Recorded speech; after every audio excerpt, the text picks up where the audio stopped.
Okay, welcome back to the Mr. Excel podcast. I'm Bill Jelen, just checking in here for our podcast 500 giveaway.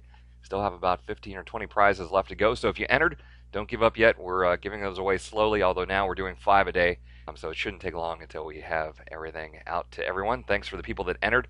Our question today comes from someone that was at one of my Power Excel seminars.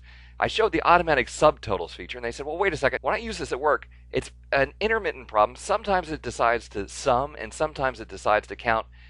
Why can't Excel make up its mind? And let me show you exactly how this works.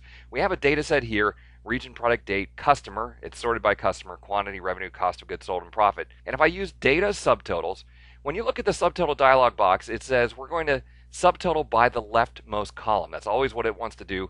And you, of course, change it to whatever you need to do. So, for example, the customer column. And then it says it's going to use some function, we'll talk about that in a minute, and always add it by default to the rightmost column. So in this case, that's profit. And of course, you would usually go through and add a check mark for the other boxes that you want to subtotal. So that all works out fine and everything is good and it does the sum exactly like you want it to do.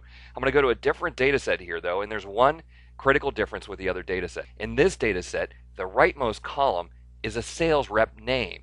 So instead of having numbers in the rightmost column, it has text. Once Excel sees text in that rightmost column, it doesn't know how to sum the text. So if we go to data subtotals, again, it still wants to subtotal by the leftmost column, so we could change customer.